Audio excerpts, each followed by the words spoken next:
stay in, it seems like. But I don't know. I just like getting out and about sometimes, just driving, and sometimes I'll listen to music, and sometimes I'll listen to a book or something like that, just making my way over here. And of course, it's nicer when my wife can come and I can visit with her. But anyway, we'll have to make do at this point. Today there's a lot of, well, let's see, it was yesterday that our president said that the hostages all had to be released. And, it's one thing to think about that, but I want you to think about that if you were a hostage. What would that be? I mean, brutality. Those guys that come back, they didn't look good. No. They didn't look good. You go back to that, who was the guy that, was it North Korea held Warrenby or something like that? And he come back and died. Just mistreatment. No. We live pretty comfortably, don't we? Yes, we do. And, but the cost of freedom sometimes is pretty great. And so, I want to talk a little bit about that, freedom and redemption. What it took for God to save us. I think we always need to stay, in one sense, close to the cross. We do. We need to remind ourselves that what it cost for God to save us, to give up His only Son, and to watch Him on that cross suffer and bleed and die. And yet that is the price that it took to buy our freedom. In Mark, the Gospel of Mark, we have three or four different things that refer to this important idea of freedom and redemption. The definition of redemption is the act of saving or being saved from sin or error and evil, gaining possession of something, or actually even just paying out a debt. That's redemption. They would redeem, in Israel, they would redeem a piece of property if they were given their properties, and whenever somebody got too poor or too lazy or whatever, they might lose it. Well, later on, they could redeem that heritage, that place that God had given them and their family. And once something's redeemed, it's free. And so freedom is something that we take for granted too, don't we? Just in this country, just the ability to halfway speak your mind, to say what's on your heart. Some people think of freedom as the thing of being able to just do what you want to do. Right? That's what some people think. I can drive as fast as I want. No. I can, when I was watching that Hillbilly Elegy, I don't know if you get a chance to see that, but it's a wild story about hill people, and J.D. Vance is the one, the vice president, tells it. And there's a story told that somebody disrespected one of the kids, and they went in and, they were looking at a toy too long in a store. And so he comes out, I can't go into that store, the kid does, and says, I can't go into that store. Why? Well, they said, I can't come in. And so he goes in, the husband or father, whatever, goes in and says, why can't my son come into the store? He said, because he was looking at a toy too long. Which toy? This one? Oh, okay. Took an expensive toy, threw it on the floor. He threw another one across, and the wife was throwing stuff. And he says, if you ever disrespect my son again, that's hillbilly thinking. Extreme. I don't know how that goes into my sermon, but anyway, it came to mind. But freedom is not to just do what you want.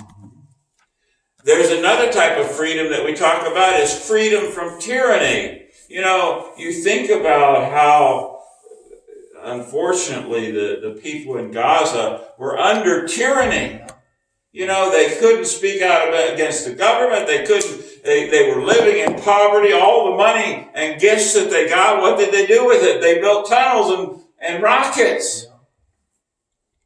Freedom is from oppression and tyranny. Spiritual freedom, though, is freedom to do what's right. The power to do what's right. You ever have a habit you have a hard time kicking? I mean, you know, what is it? Food, whatever, cigarettes, drinking, whatever it is. And sometimes it's very hard, or maybe even language. And for some, unfortunately, it's pornography and stuff. And freedom is the ability to change that. Freedom is the power of God in us. And so when He redeems us out of sin. Everyone that sins is a slave to sin, Jesus said. And so freedom sets us free from that. Freedom from chaos. You know, my desk is chaos. I'd like to be free from that, but I don't know what to do with this paper or that. You know, freedom from trials and troubles and situations.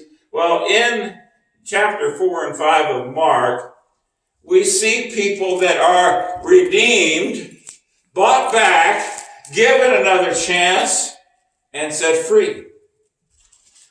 The first part of this is some tormentors within this man that Jesus had come across the sea, the lake actually. And so he came to the other side. If we read Mark 1, verse 20 and 1 through 20, it says, they came to the other side of the sea, the country of the Gergesenes, I guess, is the way you say it. And when Jesus had stepped out of the boat immediately, he met him out of the tombs, a man with an unclean spirit. He lived in the tombs. And no one could bind him anymore, not even with a chain. For he had often been bound with shackles and chains, but he wrenched the chains apart and broke the shackles in pieces.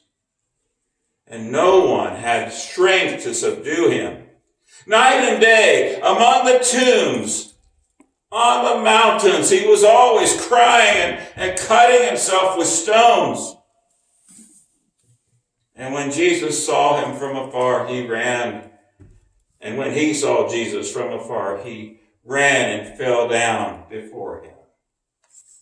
Now you want to talk about chaos and pain and bondage and suffering.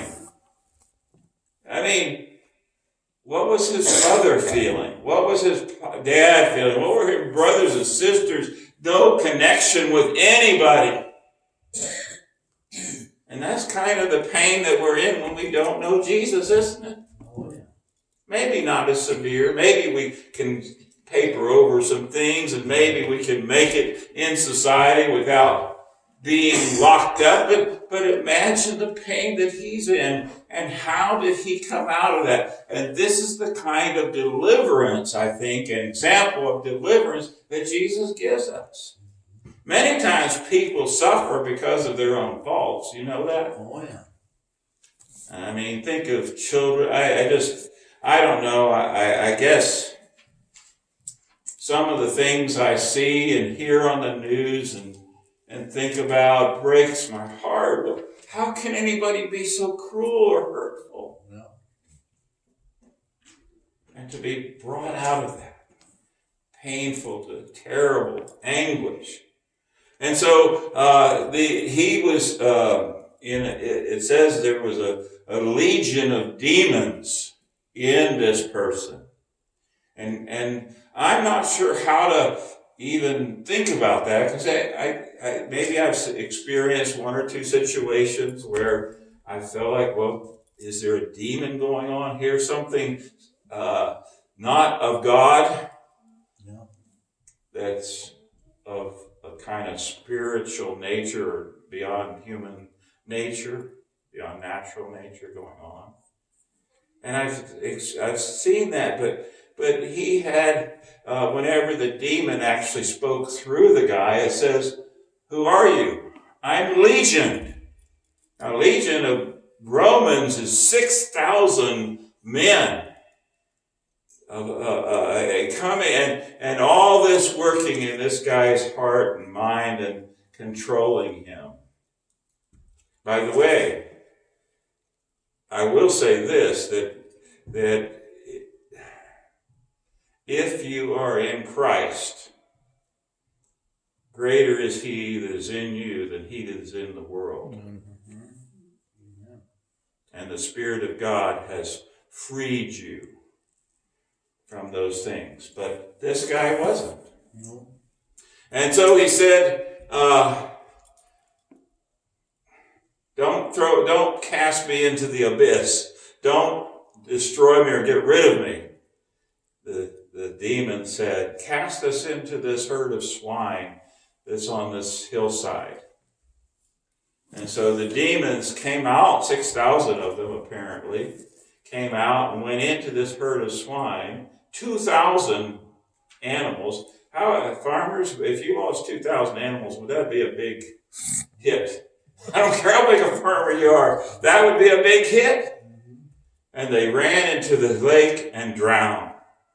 The pain and suffering was so great that even animals couldn't handle it.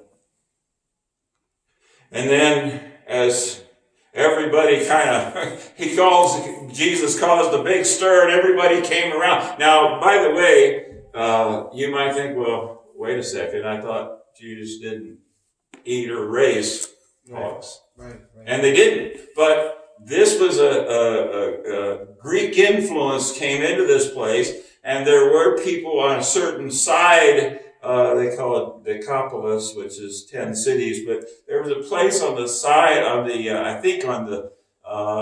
west side, west side of the lake, that they were that Gentiles were there, and they were raising these animals for food. Right. They weren't raising them for fur, I don't think. No. What is it? Toothbrushes used to be made out of, anyway, I don't know. But I don't think they were raising them for fur, that's for sure. At any rate, so as they were getting ready to leave, this man was sitting there, and everybody came to the place, and he was there and is fully clothed in his right mind. I heard one guy say that if you're not fully clothed, you may not be in your right mind. I don't know. Peter was half clothed, so he was only in his half right mind. I don't know. But anyway, they came and they saw this, and obviously I think they were feeling judged about all of their sin because they were Gentiles. They weren't following God or anything, and they said, "Leave us." That's an amazing thing. Here Jesus heals this guy, saves his life, and all they can think about is their lost cattle, their lost animals. And so they say, "Please go somewhere else." Well, Jesus only comes where we ask him in. That thing he said, "I stand at the door and knock," in Revelation 3. Anyone that opens the door, he don't barge down and bust the door down, does he? We have to open to him. And that's so important that we open all the way to Jesus. It says he'll come in and be with us and sup with us, have dinner with us. Well, as they were getting into the boat, the man who had been possessed with demons begged that he might be with him. And he did not permit him, but he said to him, "Go home to your friends and tell them how much the Lord has done for you and how he has had mercy on you. And he said, and when he went away, he began to proclaim in Decapolis, 10 cities is what it is, how much Jesus had done for him, and everyone marveled. Right. See, in a way, that's what we're to do. We can't stay on the mountaintop all the time. We can't stay in the church all the time. We have to go out and tell people. And that's why it's so important to remember what God has done in our lives. Because, the best sermon you can preach, I tell this to young ministers, is how God has done what God has done in your life. I mean, and I don't care if you were born in the church, some people will say, but I don't care. Everyone has to overcome sin. Everyone has to be forgiven. Everyone has that chaos that needs to change when Jesus comes and delivers us. Everyone.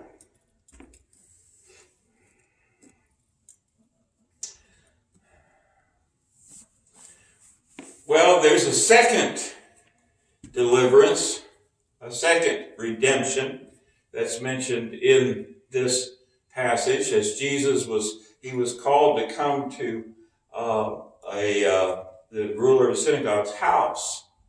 And as he was on the way, someone that had been in torment, in trouble, in rejection because she had a issue of blood. Now, we don't think as much about this here and now, but in the Hebrew thinking, blood was always unclean. And so even in the woman's cycle, they were unclean for a certain time. Whenever a child was born, they were unclean for a certain while. And if you had an open sore, you were unclean for a certain while. And this probably saved a lot of diseases spreading around, because blood has everything that you have in you. Right. And so they called it unclean. I don't call it unclean, but they called it unclean at that time. Well, let's look at this in chapter 5, verse 21. And there was a woman who had a discharge of blood for 12 years, who had suffered much under many physicians.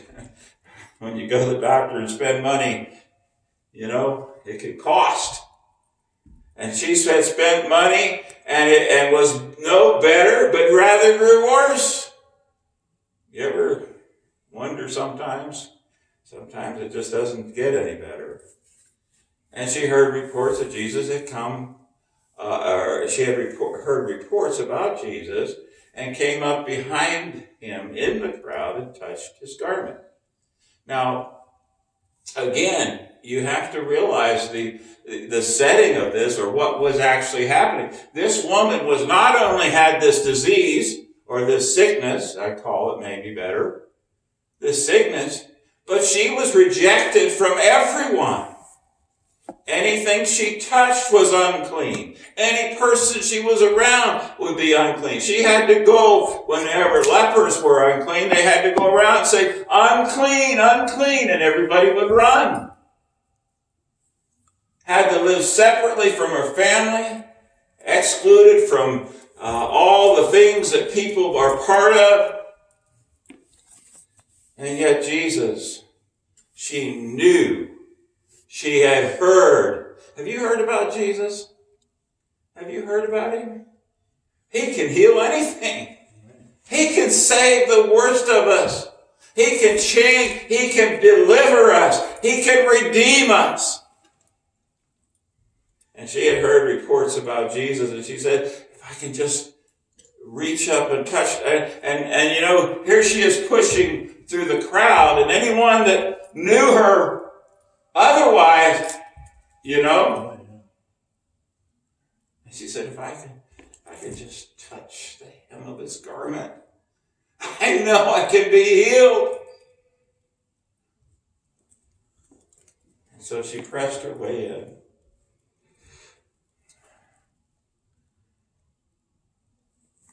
And immediately the flow of blood dried up, and she felt in her body that she was healed of her disease. And Jesus, perceiving in himself the power that had gone out from him, immediately turned about and said, "Who touched me?" And the disciples there were kind of perplexed. You got this, pressing in crowd. Right. Who touched me? Because he knew he being the Son of God and being God, he could tell when anything happened. Right.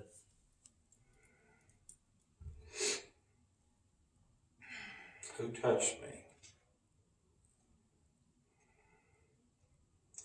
And the disciples said to him, "You see the crowd pressing around you, and yet you say, 'Who touched me?'"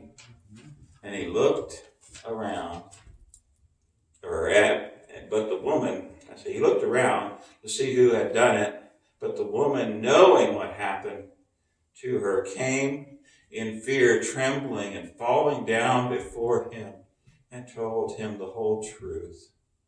And he said, "Daughter, your faith has made you whole. Go in peace and be healed of your disease." Your faith. You can get by with a lot of things that you don't have to understand or you don't have to know, but this idea of faith in Jesus, it's almost everything. Like we sing in the song, "Trust and obey." We need to trust. We need to have faith in Jesus. Not only that he can heal this woman, that he can cast out the demons, but he can change my life too. And make me, as it says, we're new creatures in Christ. Old things are passed away. That he can change our hearts from what they were and make us new. Well, Jesus was on his way somewhere, and this woman touching him and all the thing interrupted just long enough. And I have to say, God was engineering this. He engineers things. You might say, well, that person at the grocery store that I talked to for 5 minutes, that's just a happenstance. Well, maybe not. Maybe God is using that situation, that place, that time when you can be that person that speaks Jesus to them. Maybe you're that friend that can put your arm around them and care about them or understand with a sympathetic ear. Or say, I'll be praying for you. Is there anything else I can do? God engineers those things, and I think that not maybe, God knows everything, so he engineered this, where he stopped just long enough.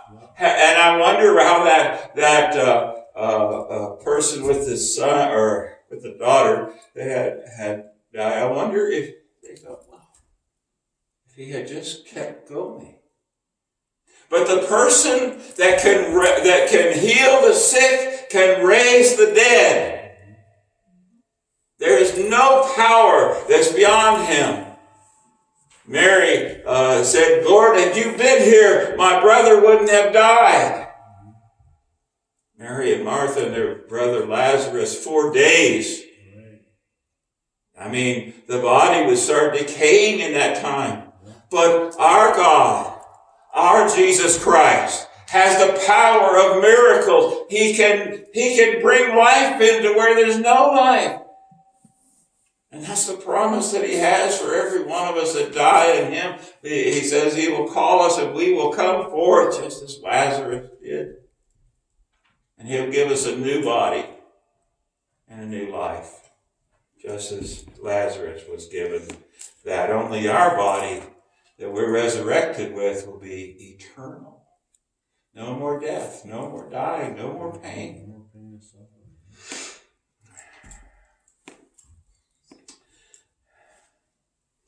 I'm going to give you one more miracle, and I want you to, this is a really kind of sets the stage for chapter 5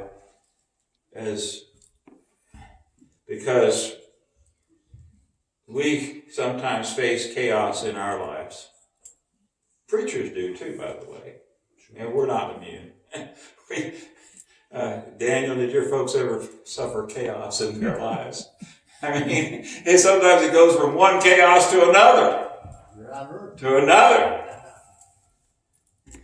What are you facing in your life that you need deliverance? You need redemption. You need healing. And it isn't just, the most important thing is that he saves our souls, but the other thing is he promises to be with us through this life. And that's critical. Why? He asked the question, why are you afraid in this? Where's your faith? You know, we make it through one trial, and God works us through it, and then we come to the next one, and it's like we've forgotten everything we learned in the first trial. You know, whether it's a hot water heater or a furnace or whatever it is that's trying us. And God somehow brings us through that. And we need to remember, we don't need to be like the children of Israel. You get across the Red Sea, what are we going to do with the giants? You know, you get delivered from the greatest army of that time and the Egyptians. What are we going to do with the giants? What are we going to do with the walled cities? We need to remember and that this was Israel carried a testimony of the things that had happened and the ways God delivered them. And they were to remind each other. And a church is for that purpose, to remind us when I won't mention any names, when we're complaining, when we're down, when we're discouraged, when we're sad, when things look like chaos. Remember who is in the boat with us. On that day, Mark 4:35, on that day, when evening had come, he said to them, let's go across the other side of the Sea of Galilee or Lake of Tiberias, whatever. They had different names for it at that time, different times. And leaving the crowd, they took him with them in the boat.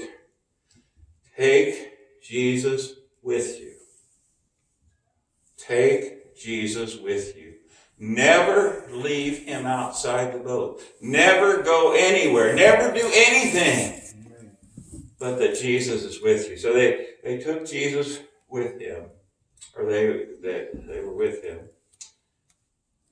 And it says, and a great storm, and other boats were with it, and a great storm arose, and the waves were breaking into the boat. So the boat was already filling. But he was in the stern, in the back of the boat, asleep on a cushion. Does Jesus seem asleep to you sometimes? He's not. You may not see his hand or hear his voice right away, but as long as he's in the boat, and you're in the boat with him. And they awoke him and said, Teacher, do you not care that we're perishing? Sometimes we feel that way, don't we? Don't you care that what we're going through? Don't you care how we're suffering? He does. What's that song? Does Jesus care?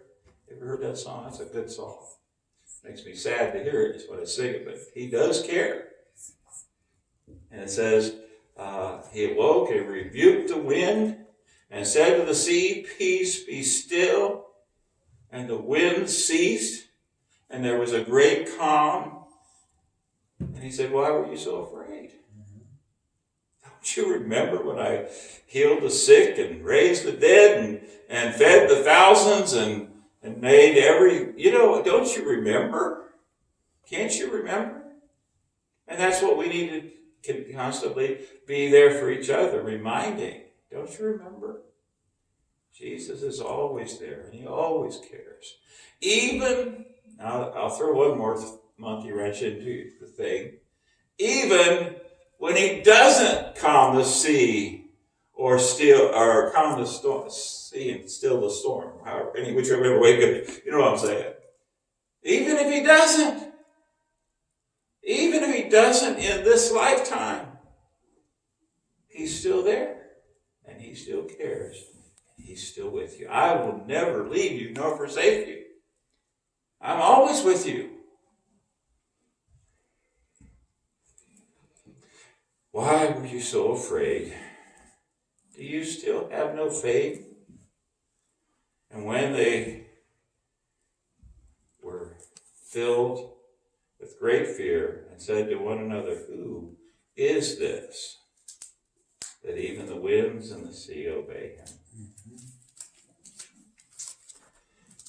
Just like the demon-possessed, our lives may be chaotic. If there's a hard way to do something, I'll figure that out the hardest way. That's one of my statements. I won't take that easy route. I never seem to end up doing it. Everybody else does, but I don't. If there's chaos, fear, and self-destruction, Jesus comes and redeems us. Our life becomes one of peace, even in the storm. Just like the woman, she was an outcast. She had an issue of blood. The doctors couldn't help her. And Jesus came and removed her rejection and shame. Jesus comes into our lives. Just like the Jairus' daughter, the parents had to be overwhelmed, and yet Jesus came and gave them life.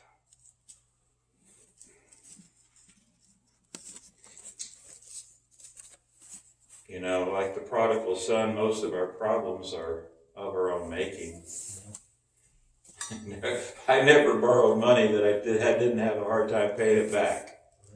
I don't know why. It's just, one of those payments just got so difficult.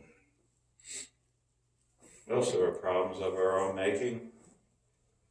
And just like that son who said, "Give me my money," and took it and ran, and he got to the point where, again, we have these hogs. I don't know where they come from, but again, he's feeding them. Yeah.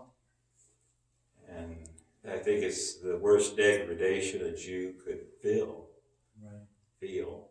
And he says, "I'm so hungry I could eat that stuff." Yeah. And yet he came to himself and remembered his home, remembered that he had a father that loved him, and that he would be received. Even the servants lived better than this. Mm-hmm. And so he came home and got his redemption. They put on him the best robe.